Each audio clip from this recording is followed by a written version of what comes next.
Good morning friends. આજે આપણે chapter 1 સંબંધ અને વિધેયમાં તટસ્થ ઘટકની વ્યાખ્યા જોઈશું.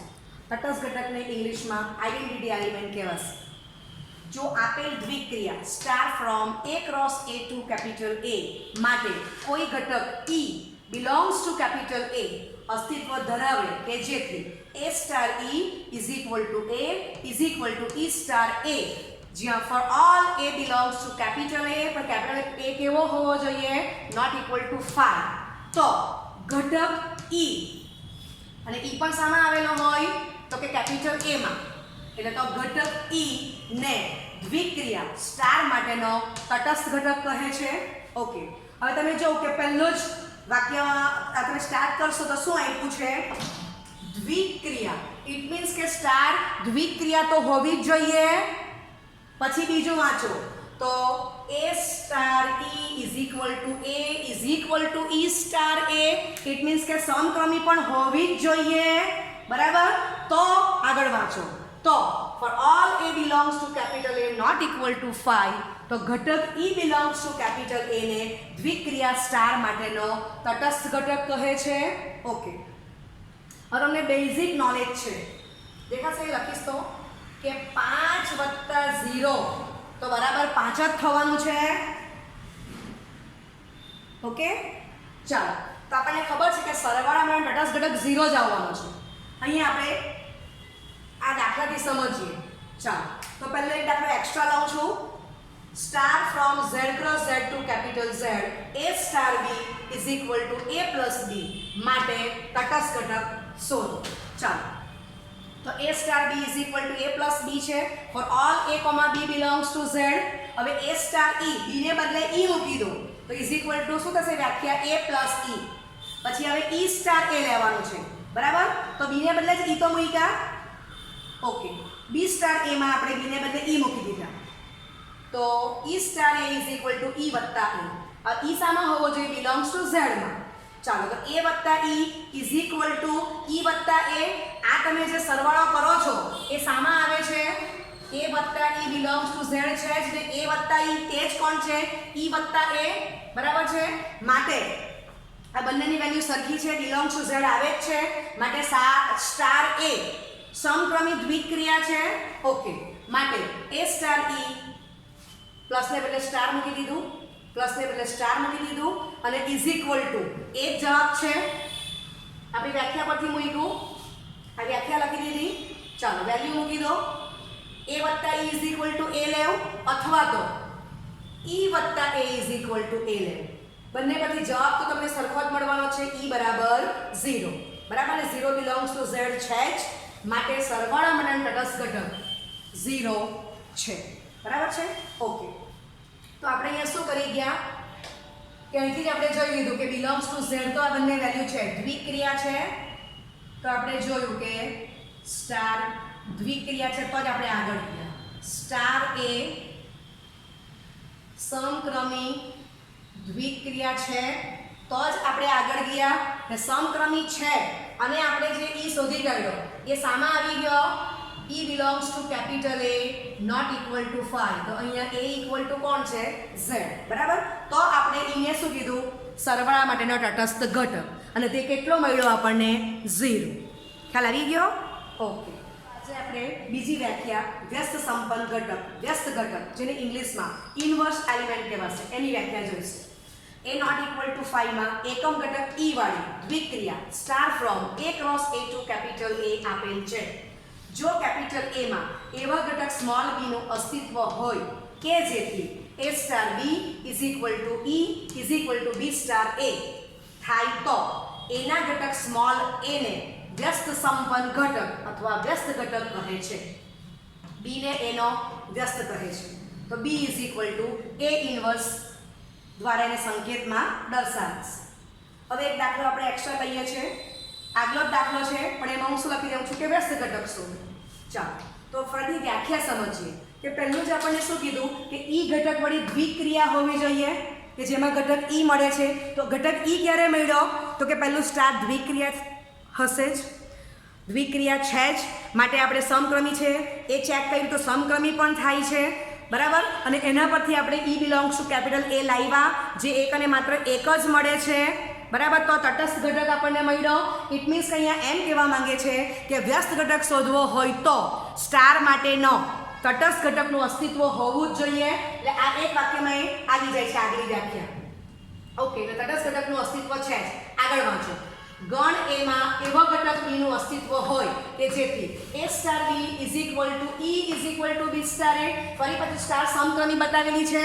બરાબર, અને a star b is equal to b star a is equal to e means કે તટસ્થ ઘટક મૂકવાનો છે.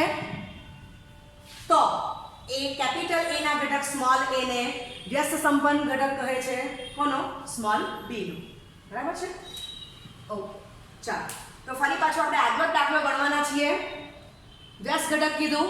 હવે તમને ખબર છે કે વ્યાખ્યા પરથી કે વ્યસ્ત ઘટક પૂછે તો મારે પહેલું ઈ શોધવાનો છે, એટલે મારે તટસ્થ ઘટક શોધવો જ પડશે. આગળ દાખલાનું ફરી પાછું પુનરાવર્તન કરીએ તો star from z + z to z a star b is equal to a + b. ચાલો a + b લખી દીધું. તો ખબર જ છે કે for all a, b belongs to z, એટલે a + b belongs to z આવવાનો જ છે. માટે સ્ટાર દ્વિક્રિયા છે જ. સમજી લઈશું મનમાં. બરાબર, ચલો b સ્ટાર a, તો b + ab belongs to z આવવાનો જ છે. બરાબર છે. ઓકે, હવે આપણે શું કર્યું કે b ને બદલે e મૂકી દીધું. એ વેલ્યુ મૂકો તો આ a + e આવી ગયા.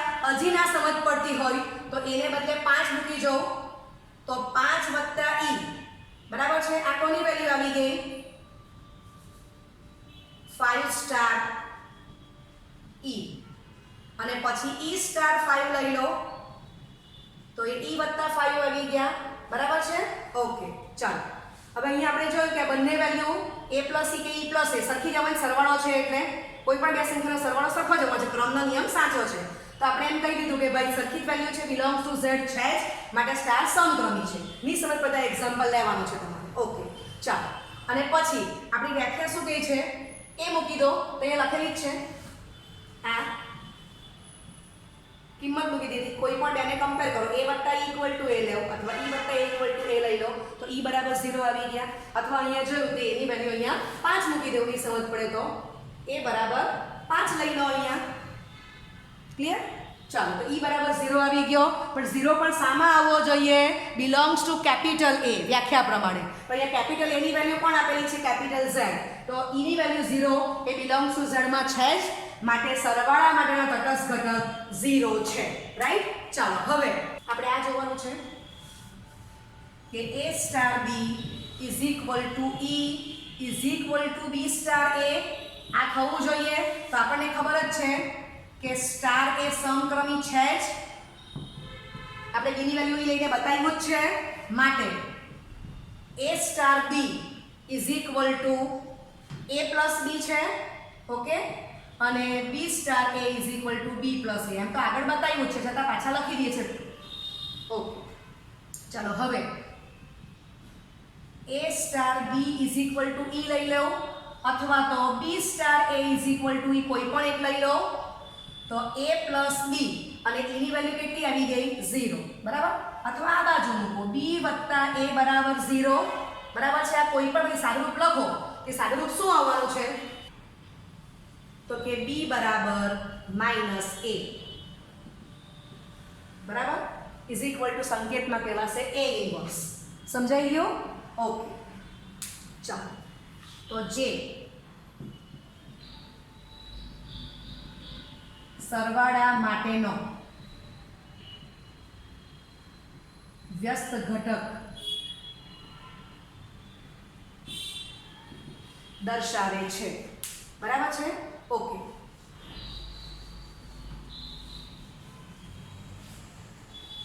આ રાઇટિંગ થઈ ગઈ.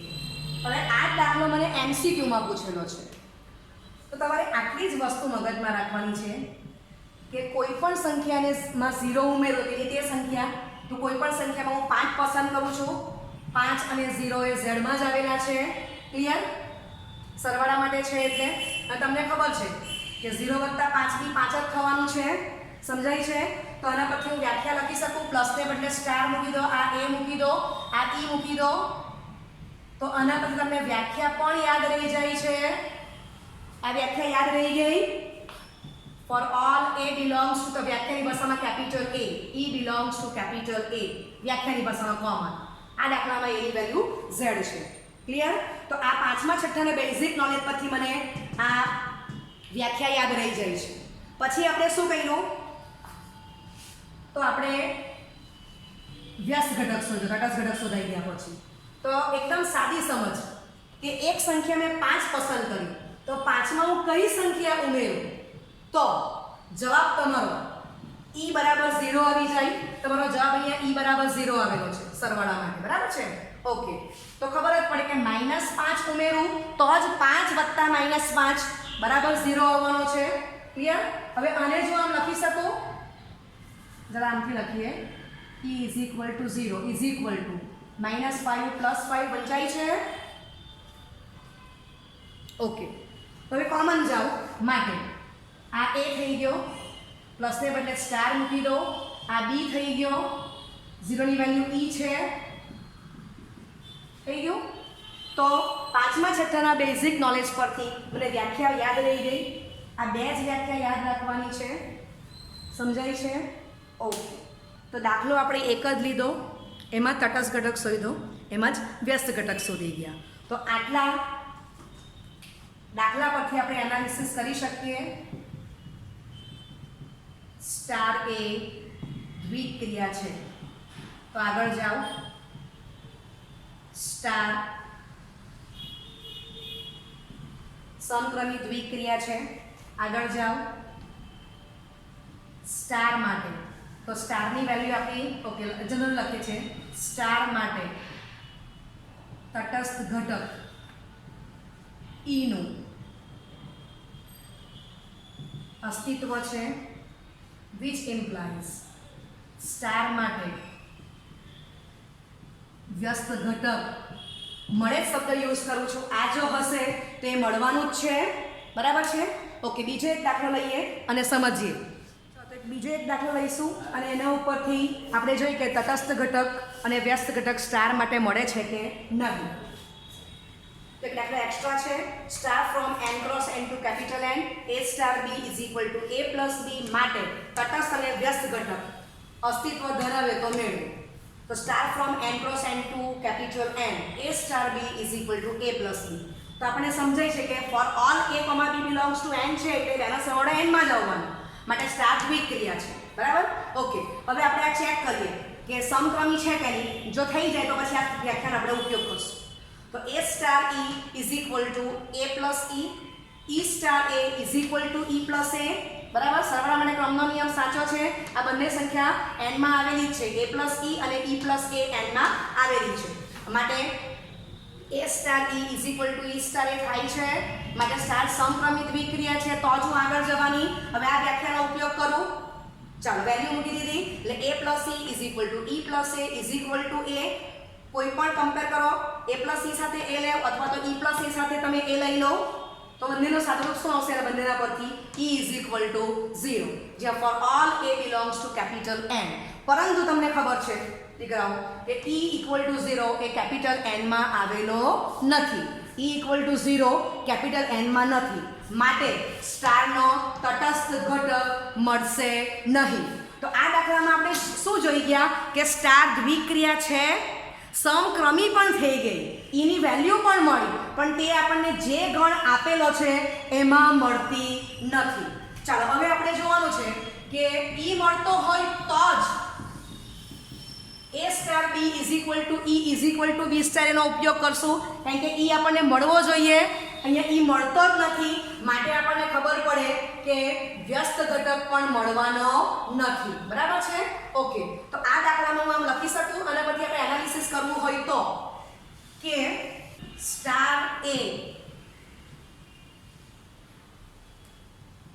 દ્વિક્રિયા છે. તો આપણે આગળ જઈશું. તો સ્ટાર a સમક્રમી દ્વિક્રિયા છે. આગળ ગયા તો અહીંયા આપણને શું મળી ગયું?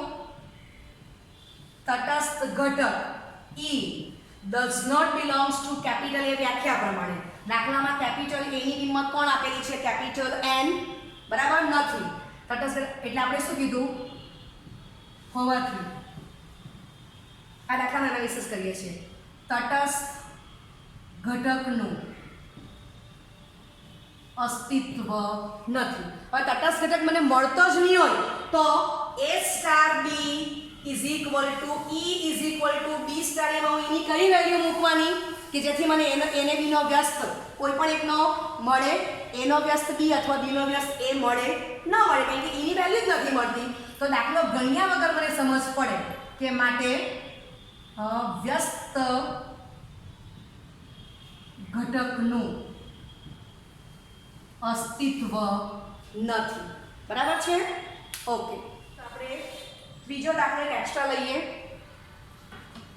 r માઇનસ સિંગલટન સેટમાં -1 પર વ્યાખ્યાયિત a star b is equal to a upon b plus 1 for all a comma b belongs to r minus છગડે કૌંસમાં -1 હોય તો તટસ્થ ઘટક અને વ્યસ્ત ઘટકનું અસ્તિત્વ હોય તો મેળવો. ચાલો તો આપણે લખી દઈએ star from r minus of છગડે કૌંસમાં -1 ક્રોસ પાછો એ જ ગણ થી પાછો એ જ ગણ કોપી કરશું.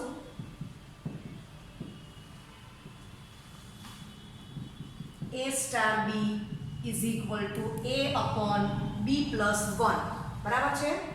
ઓકે, અહીંયા પણ આપણે સમજીશું for all a comma b belongs to r minus છગડે કૌંસમાં -1 ઇટ મીન્સ કે for all a comma b is not equal to -1 and this belongs to capital R. આનો મતલબ આ થશે લખાશે આ રીતે, કારણ કે છેદમાં b પ્લસ 1 છે, છેદ કોઈ દિવસ 0 નહીં આવે, છેદ 0 હોય તો સંખ્યાનું અસ્તિત્વ જ નથી. તો દાખલો કેવી રીતે ગણવાના?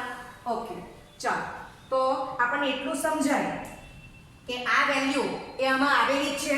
ન સમજ પડે તો આપણે લઈશું કે 2 સ્ટાર 3 તો 2 અપોન 3 પ્લસ 1 2/4 બરાબર. તો 1/2 તો દેખાય છે this belongs to r minus of -1 બરાબર.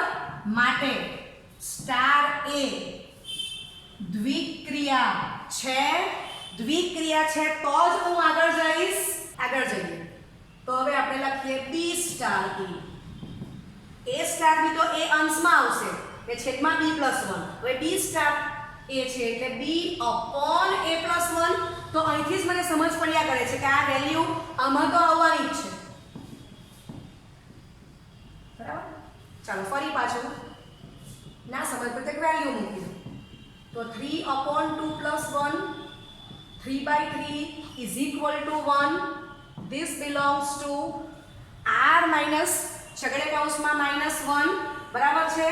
ચાલો હવે તમે જો તો 2 star 3 is not equal to 3 star 2 બરાબર છે. બંનેની વેલ્યુ r માઇનસ છગડે કૌંસમાં -1 માં આવી પણ વેલ્યુ સરખી નથી. માટે સ્ટાર a સમક્રમી દ્વિક્રિયા નથી. હવે સમક્રમી દ્વિક્રિયા નથી તો આગળ તટસ્થ ઘટક મળવાનો જ નથી. છતાં તમારે ટ્રાય કરવી હોય તો આપણે શું લખીએ છીએ a star e is equal to e star a is equal to a. આ આપણી વ્યાખ્યા છે ને e for all a belongs to તમારો ગણ a not equal to 5 e belongs to ગણ કેપિટલ A બરાબર. આ જો થશે સમક્રમી થશે તો જ e મળવાનો છે પણ સમક્રમી થતું જ નથી. સમજાય છે? માટે આ મળવાનું નથી. ક્લિયર? ઓકે, તો ડાયરેક્ટ જ લખીશ સમક્રમી નથી. સ્ટાર એ સમક્રમી નથી માટે સ્ટારના તટસ્થ ઘટકનું અસ્તિત્વ નથી. બરાબર છે? તમને સમજાય છે? a સ્ટાર e તો a વત્તા e નું સાદુરૂપ અને e સ્ટાર a તો એનું સાદુરૂપ જુદું જ આવવાનું છે. તમે આ લેશો અને આ લેશો તો બંનેનું સાદુરૂપ અલગ જ આવવાનું છે એટલે e તમને અલગ જ મળશે. આપણને e મળે તો કેવો મળવો જોઈએ? એક અને માત્ર એક. એટલે સ્ટારના તટસ્થ ઘટકનું અસ્તિત્વ નથી એમ લખી શકાય. બરાબર છે? ચાલો હવે સ્ટાર આ જ નથી તો એના પરથી હું લખી શકું. માટે સ્ટારના વ્યસ્ત ઘટકનું અસ્તિત્વ નથી જ. સમજાય છે? ઓકે. તો આપણે સાદું રૂપમાં ટાઈમ વેસ્ટ નથી કરવો. અહીંથી જ ખબર પડી આગળ છે કે સમક્રમી નથી એટલે ઈ આપણને એક મળવાનો જ નથી. મળે તો ઈની વેલ્યુ એક જ મળવી જોઈએ. સમજાય છે? ઓકે. ઓકે, તો આપણે બીજો એક દાખલો જોઈશું. આ દાખલો પણ એક્સ્ટ્રા છે. Star from z minus singleton set 0 cross z minus singleton set 0 થી z minus singleton set 0 a star b is equal to a dot b દ્વારા વ્યાખ્યાયિત છે. ડોટ મીન્સ ગુણાકાર સમજવાનું છે. તો તટસ્થ ઘટક અને વ્યસ્ત ઘટકનું અસ્તિત્વ હોય તો મેળવો. બરાબર? તો સ્ટાર રકમ પ્રમાણે ડિફાઇન કરી દો. a star b is equal to a dot b. તો ખ્યાલ આવે છે કે this belongs to z minus singleton set 0 કારણ કે for all a, b belongs to z minus singleton set 0. એ જ પ્રમાણે b સ્ટાર a તો b ડોટ a. બરાબર? તો ગુણાકાર માટે ક્રમનો નિયમ સાચો જ છે. આ વેલ્યુ પણ આમાં આવેલી જ છે. છતાં તમને ન સમજ પડે તો વેલ્યુ લઈ લો. a ની વેલ્યુ 2 અને b ની વેલ્યુ 3 ચેક કરો તો 2.36 થશે. આ બાજુ 3 સ્ટાર 2 તો 3.2 એ પણ 6 થશે. બરાબર છે? Belongs to z minus singleton set 0 માટે a star b is equal to b star a સમક્રમી છે જ. ઓકે, ચલો સમક્રમી છે તો આપણે પેલી વ્યાખ્યાનો ઉપયોગ કરીએ. હવે a સ્ટાર e b ની વેલ્યુ e લઈ લીધી. a star e is equal to e star a is equal to a માટે a dot e is equal to e dot a is equal to a માટે a dot e is equal to a લખો અથવા e dot a is equal to a લખો કારણ કે સમક્રમી છે એ સાબિત કરી ગયા. માટે હવે આપણને ખબર છે કે a belongs to z minus singleton set 0 that is a not equal to 0 belongs to capital Z. આનો જ અર્થ આ છે. બંને બાકી એ કેન્સલ થશે and a not equal to 0 છે માટે e બરાબર કેટલા આવી ગયા તો કે 1. માટે ગુણાકાર માટેનો તટસ્થ ઘટક 1 થશે. ઓકે, હવે ગુણાકાર માટે તટસ્થ ઘટક મળે છે એટલે 110% આપણને વ્યસ્ત ઘટક મળવાનો છે. ચાલો, માટે a star b is equal to e is equal to b star a star b equal to b star આપણે સાબિત કરી જ ગયા છે આગળ. ચાલો, માટે a dot b is equal to e is equal to b dot e ની વેલ્યુ મૂકી દો તો એ કેટલી આવેલી છે 1. માટે a dot b equal to 1 અથવા 1 is equal to b dot a બંનેના પરથી આમ જ લખાશે. બરાબર? Is equal to a inverse અથવા a equal to 1 upon b લખો તો b ઇન્વર્સ તો લખી દેવાનું કે જ્યાં b belongs to z minus singleton set 0. આપણને ખબર જ છે કે a અને b બંને સામા આવેલા છે z માઇનસ સિંગલટન સેટ 0 માં. સમજાઈ ગયું? ઓકે, ચાલો. હવે સાદી સમજ કે 5 ગુણ્યા કેટલા કરું તો જવાબ 1 આવે 1/5. વ્યસ્ત સંખ્યા કોને કહેવાય કે જે બે સંખ્યાનો ગુણાકાર 1 થાય એને વ્યસ્ત સંખ્યા કહેવાશે. તો 5 ને હું 1/5 એટલું તો જ જવાબ 1 આવવાનો છે. ગુણાકાર માટેનો તટસ્થ ઘટક 1 છે એ આપણને 5મા 6થા ધોરણથી ખબર છે. મૂકી દો. બરાબર? ક્રમનો નિયમ સાચો છે તો આમ બી લખી શકું 1/5 * 5. બરાબર છે? એટલે આ થઈ ગયું. ડોટને બદલે સ્ટાર મૂકી દો. ક્લિયર? તો વ્યાખ્યા પણ આપણને યાદ રહી ગઈ. ઠીક છે? ઓકે, તો તમને સ્ટારને બદલે ડોટ લખ્યું તો ગુણાકારમાં તટસ્થ ઘટક આપણને 1 મળી જાય છે અને વ્યસ્ત ઘટક આપણને 1/a જ્યાં a belongs to z minus singleton set 0 મળી જાય છે. ઓકે, તો આજે આપણે જેટલા દાખલા એક્સ્ટ્રા જોયા છે 3 દાખલા જોવાઈ ગયા. બરાબર? તો એના પરથી આપણે એનાલિસિસ કરીએ તો સ્ટાર એ દ્વિક્રિયા છે તો બે શક્યતા. સ્ટાર એ સમક્રમી થાય અથવા સ્ટાર એ સમક્રમી નથી. હવે જો સ્ટાર સમક્રમી નથી તો સ્ટારનો તટસ્થ ઘટક નથી જ મળવાનો. એટલે શું લખ્યું છે? સ્ટારનો તટસ્થ ઘટક ન જ મળે એમ શબ્દ યુઝ કર્યો. અને તટસ્થ ઘટક જો ન મળે તો સ્ટારનો વ્યસ્ત ઘટક ન જ મળે. બરાબર છે? એટલે આ જો તમને આટલું તમે નથી તો એમસીક્યુ દાખલો પૂછેલો હોય તો ફટાફટ લખી દેવાય કે તટસ્થ ઘટક અને વ્યસ્ત ઘટકનું અસ્તિત્વ નથી. આ બાજુ જાઓ. ધારો કે સ્ટાર સમક્રમી છે તો આપણે એક દાખલો એવો જોઈ ગયા કે એની વેલ્યુ 0 પણ does not belongs to n આવી ગઈ. તો સમક્રમી થાય તો બે શક્યતા. તટસ્થ ઘટક ન મળે. એની આગળ દાખલો જોયો બિલોંગ્સ ટુ z વાળો એમાં આપણને એની વેલ્યુ જે 0 મળી બિલોંગ્સ ટુ z માં હતું તો ત્યાં આપણને તટસ્થ ઘટક મળ્યો. એટલે સમક્રમી હોય તો બે શક્યતા. તટસ્થ ઘટક ન મળે અથવા તટસ્થ ઘટક મળે. જો તટસ્થ ઘટક મળે તો 110% સ્ટારનો વ્યસ્ત ઘટક મળે જ. એટલે જ શબ્દ યુઝ કર્યો. ઓકે, તો આટલું તમે શોર્ટ ફોર્મ યાદ રાખજો. ઓકે, અને બીજું કે સ્ટાર એ દ્વિક્રિયા જ નથી, તો એ સમક્રમી નથી જ થવાનું. સમક્રમી નથી એટલે તટસ્થ ઘટક ન જ મળે, તટસ્થ ઘટક ન જ મળે એટલે વ્યસ્ત ઘટક ન જ મળે. બરાબર, તો આ તમે આટલું યાદ રાખશો તો MCQમાં તમે 1 મિનિટ કરતાં પહેલાં તમે જવાબ લખી શકશો. તો હું આશા રાખું છું કે આજના પ્રત્યેક કન્સેપ્ટ તમને ક્લિયર થઈ ગયા છે. Okay, thank you very much.